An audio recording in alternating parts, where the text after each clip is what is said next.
Assalamualaikum warahmatullahi wabarakatuh. Selamat pagi, selamat siang, dan selamat malam untuk penonton sekalian. Perkenalkan, saya Randy Khalif Nur Rahman, NIM 114200071 dari kelas Ilmu Tanah D. Puji syukur kehadirat Allah SWT karena dengan atas rahmat dan limpahannya kita masih diberi kesempatan untuk belajar. Dan di sini pada kesempatan kali ini saya akan membahas mengenai bioremediasi tanah.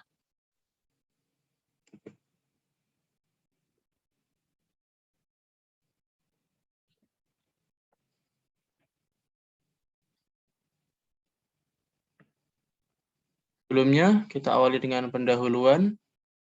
Senyawa anorganik dan organik beracun merupakan penyebab utama lingkungan terkontaminasi, yang dari kontaminasi tersebut akan mengakibatkan dampak negatif pada kesehatan dan tentunya akan mempengaruhi populasi dari manusia.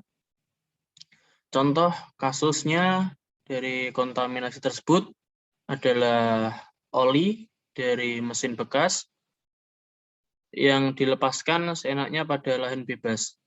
Hal tersebut akan jatuh ke tanah dan mencemari tanah sehingga berdampak negatif untuk perkembangbiakan tanaman, kelangsungan hidup mikroba, dan secara estetika tidak sedap untuk dipandang.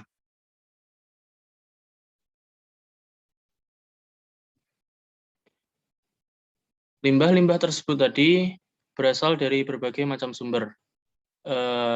Sumber-sumbernya di antara lain yaitu dari hasil industri, pabrik-pabrik, dan semacamnya, kemudian kegiatan medis seperti jarum suntik bekas, masker, dan lain-lain.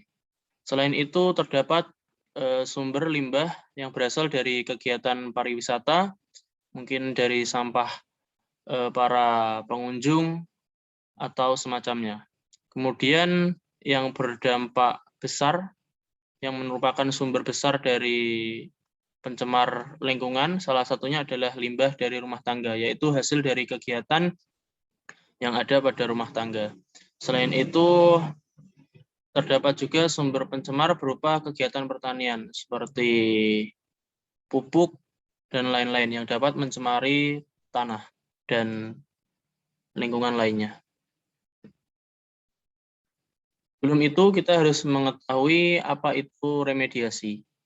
Remediasi merupakan upaya pemulihan suatu kondisi lingkungan yang tercemar menjadi sehat.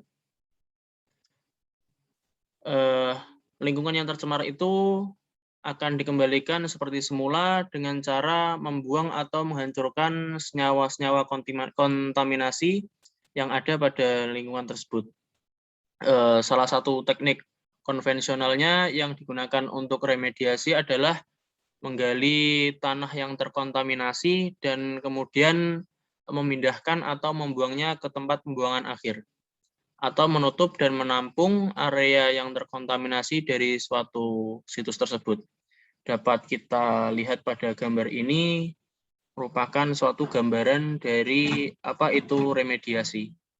Yang awalnya lingkungannya gersang, mungkin sudah tercemar, terkontaminasi, kita kembalikan semula untuk dapat dimanfaatkan sebagaimana fungsinya. Selain kita mengetahui apa itu remediasi, kita akan belajar mengenai bioremediasi. Bioremediasi itu terdapat kata bio yang merupakan bagian dari kehidupan atau bumi.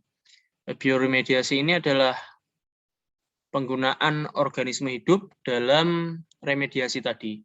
Jadi dalam proses remediasi tersebut kita gunakan organisme hidup seperti fungi atau jamur, terus juga ada tumbuhan, bakteri, dan lain-lain.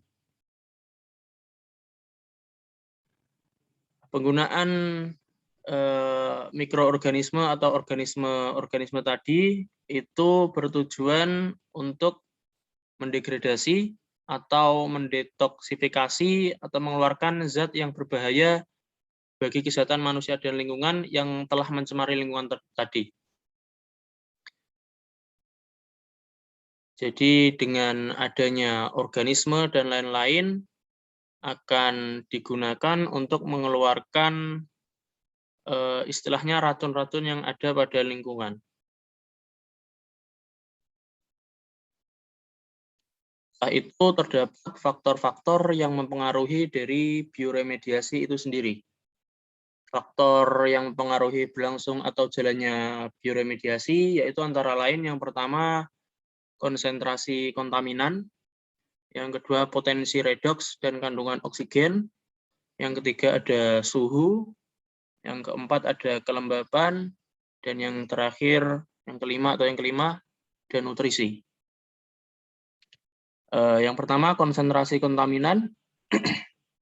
Jika konsentrasi kontaminan ini terlalu tinggi, kontaminan mungkin akan memiliki efek toksik atau efek racun yang ada pada bakteri ini.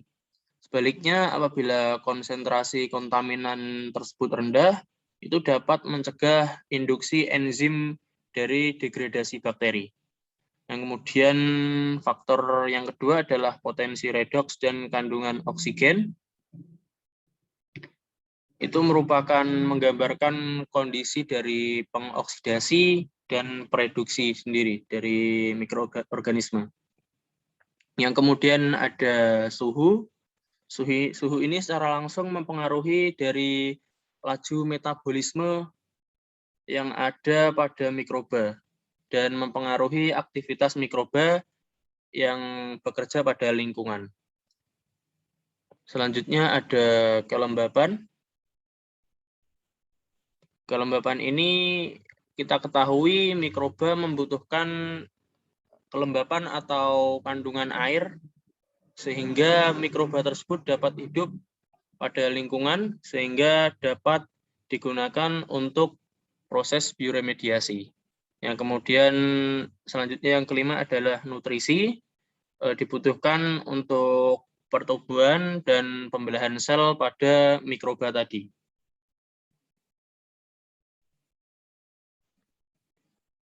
Bioremediasi tersebut diklasifikasikan menjadi dua, yaitu ada bioremediasi in situ dan bioremediasi ex situ. Mungkin kita telah mengenal atau tidak asing dengan istilah in situ dan ex situ. Kita bahas di sini, bioremediasi in situ tersebut melibatkan pengolahan bahan yang terkontaminasi yang ada pada lokasi tersebut.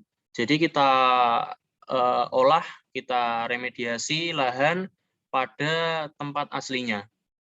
Sementara itu kalau ex situ itu kita melibatkan pemindahan bahan yang terkontaminasi. Jadi seumpama tanah yang terkontaminasi tadi kita ambil, kita pindahkan untuk dirawat di tempat lain.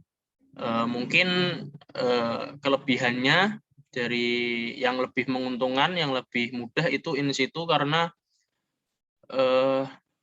tidak memerlukan biaya lebih, mungkin atau biayanya lebih murah daripada ex situ karena prosesnya dapat dilakukan di tempat itu langsung. Teknik in situ itu ada bermacam-macam. Di sini yang pertama ada teknik bioventing, yaitu teknik penambahan udara dan zat hara melalui sumur ke dalam tanah yang terkontaminasi, yang bertujuan untuk menstimulasi atau mempercepat bakteri alami tempatan itu untuk memproses lahan yang terkontaminasi tadi untuk diremediasi. Yang kedua adalah biosparking, yaitu menginjeksi udara ke air dalam tanah yang tujuannya untuk meningkatkan konsentrasi oksigen, sehingga mempercepat laju degradasi dari kontaminan yang dilakukan oleh mikroba atau bakteri alami tadi. Yang ketiga ada bioaugmentation atau menambahkan mikroorganisme atau menambahkan mikroorganisme dari tempat lain kita tambahkan, ataupun juga menggunakan enzim ke tempat yang akan kita proses atau kita remediasi atau lahan yang terkontaminasi tadi. Yang cara keempat yaitu biostimulasi, yaitu penambahan hara seperti ada unsur nitrogen, fosfor, bahkan ada kalanya penambahan elemen mikro atau pemberian bahan untuk meningkatkan ataupun menurunkan pH yang bertujuan untuk menstimulasi populasi dan aktivitas mikroorganisme tanah setempat. Yang kelima ada pitoremediasi, yaitu penggunaan tanaman untuk memindahkan kandungan dan mengubah bentuk kontaminan. Jadi kita memanfaatkan penggunaan tanaman untuk mendegradasi kontaminan. Selanjutnya ada teknik ex situ. Ini yang pertama, teknik ex situ yang pertama adalah landforming, yaitu pengaplikasiannya dan pencampuran kontaminan atau limbah ke permukaan tanah yang tidak terkontaminan. Jadi tanah yang terkontaminan tadi kita campurkan dengan suatu permukaan tanah yang tidak terkontaminan dengan harapan tanah yang terkontaminan tadi kembali ke fungsi awalnya semula, sehingga hilang atau terdegradasi faktor-faktor kontaminannya. Cara yang kedua adalah composting. Composting merupakan teknik dengan menggabungkan tanah terkontaminasi dengan bahan organik yang tidak berbahaya, seperti kotoran hewan atau limbah pertanian.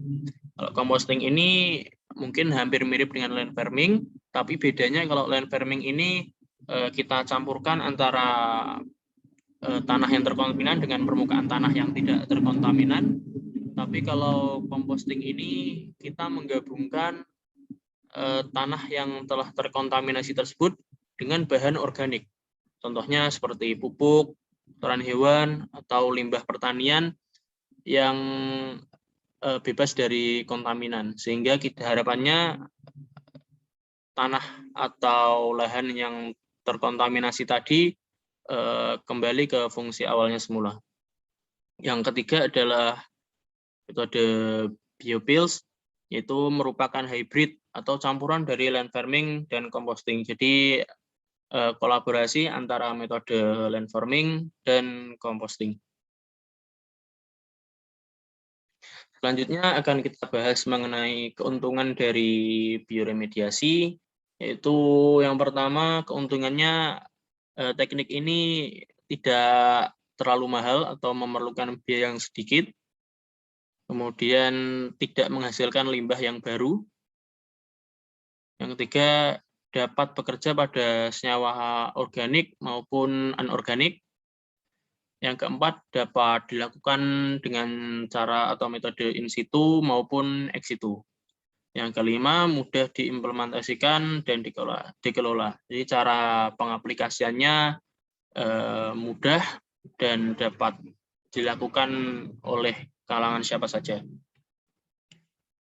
Selain keuntungan dari bioremediasi, terdapat juga kerugian dari bioremediasi, yaitu polutan mungkin tidak berbahaya untuk salah satu spesies, tetapi berbahaya untuk spesies lain. Mungkin ada spesies yang hasil dari polutan tersebut tidak berbahaya bagi spesies tersebut, tapi ada juga spesies yang mungkin mengancam karena adanya polutan dari hasil bioremediasi. Yang kedua, mikroorganisme perombak menginginkan kondisi lingkungan yang spesifik. Jadi tidak di sembarang tempat mikroorganisme tersebut dapat hidup. Jadi ada lingkungan-lingkungan yang spesifik yang menyebabkan dari mikroorganisme tersebut, mikroorganisme perombak untuk bioremediasi tersebut bisa hidup dan melakukan tugasnya untuk remediasi. Yang ketiga, Bioremediasi ini cukup memakan waktu yang panjang, jadi agak lama prosesnya, sehingga mungkin untuk digunakan pada lahan yang cepat-cepat untuk dikembalikan ke fungsi awalnya kurang tepat. Jadi waktunya agak terlalu lama. Yang keempat, terbatas hanya pada daerah perakaran saja, jadi hanya bisa pada daerah perakaran saja, kurang luas. Yang kelima, tanaman yang dipanen pada daerah diremediasi dikategorikan sebagai limbah berbahaya. Jadi tanah yang kita kembalikan atau kita remediasi tadi, jika tumbuh tanaman tersebut mungkin dikategorikan sebagai limbah, karena hidupnya tadi mungkin masih ada mengandung senyawa-senyawa kontaminan. Yang keenam, mungkin dapat menjadi rantai makanan. Jadi karena agak berbahaya tadi hasil dari tanamannya, mungkin seperti tanaman hewan-hewan itu memakan dari hasil tanaman-tanaman pada wilayah yang diremediasi tadi. Mungkin sekian penjelasan dari saya mengenai bioremediasi tanah. Kurang lebihnya saya mohon maaf. Wassalamualaikum warahmatullahi wabarakatuh.